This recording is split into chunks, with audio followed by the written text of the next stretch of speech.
புதுசா இருக்கு, அதனால நான் ரொம்ப கவனமா கவனிச்சுட்டு இருக்கிறேன். இன்ட்ரெஸ்டிங்காவும் இருக்கு. விஞ்ஞானமும் ஆன்மீகமும் இணைந்தால் சாதிக்க முடியாததே உலகத்தில் இல்லை.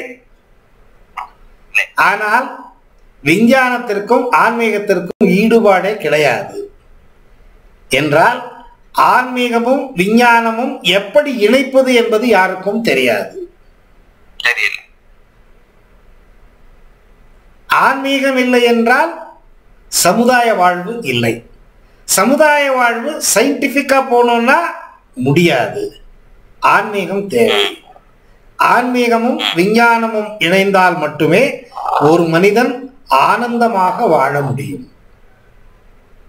நாம் என்ன பண்றோம், 65, 70, 80க்கு பின்னாடி ஆன்மீகத்துக்கு போகலான்னு ஆரம்பத்துல சயின்டிபிக்கா வாழ போறோம், அடி வாங்கிக்கிறோம், துக்கத்துல சாகிறோம். ஆனா நீங்க முதல் காலம் எடுத்து வைக்கிற டைம்ல இருந்து ஆன்மீகத்தோடு இணைந்து நீங்கள் செயல்பட்டால் வெற்றியும் கிட்டும், ஆனந்தமும் கிட்டும், துக்கத்திலிருந்து வெளியே வரலாம். ஆன்மீகத்திற்கு அவ்வளவு சக்தி இருக்கு. சயின்ஸுக்கு என்ன பவர் இருக்கு அதே பவர் ஆன்மீகத்துக்கு இருக்கு. அதை ரெண்டும் இணைக்கணும். அதுதான் சமுதாய வாழ்க்கைக்கு கிடைத்திருக்கக்கூடிய ஒரு வரப்பிரசாதம். அது தெரிஞ்சவங்களால தான் முடியும். தெரிஞ்சவங்க தான் அதை எக்ஸிக்யூட் பண்ணுவாங்க. ரெண்டும் சேர்ந்தாதான் ஆனந்தம், இல்லைன்னா இல்லை. நான் என்னை விட்டீங்கன்னா பேச ஆரம்பிச்சிருவேன், ஸ்பிரிச்சுவல் பேச ஆரம்பிச்சிருவேன். ஆக்சுவலாக ஆன்மீக குரு இதெல்லாம் பாடமே பண்ணக்கூடாது. ஆனால் என்ன பண்றது, உலகத்தில் இருக்கிறவங்களுக்கு எல்லாமே தேவை. வெறும் ஆன்மீகம்னா வரமாட்டாங்க. அம்மா என்ன பண்றா, நான் இந்த வாட்ஸ்அப்ல நிறைய வீடியோ எல்லாம் வருது. கலங்கரி பழத்தை வச்சிருப்போம். அந்த குழந்தைக்கு கலங்கரி பழம்னா இஷ்டம்.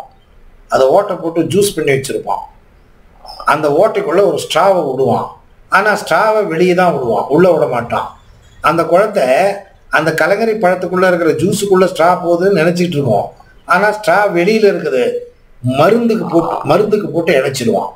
குழந்தை போட்டு இழுக்கிறப்ப அது மனசுல நான் இழுக்கிறது கலங்கரி பழ ஜூஸ்ன்னு இருக்கும். ஆனா அது இழுக்கிறது மருந்து.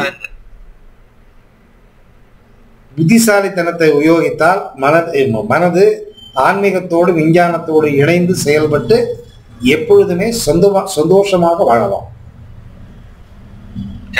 சரி, போயிட்டேன், எங்கேயோ போயிட்டேன். கொஞ்சம் விட்டீங்கன்னா நான் ரொம்ப அதிகமா பேச ஆரம்பிச்சிருவேன், சப்ஜெக்ட் விட்டு வெளியே போடுவேன். இருக்கட்டும், தேவை, இதெல்லாம் தேவை.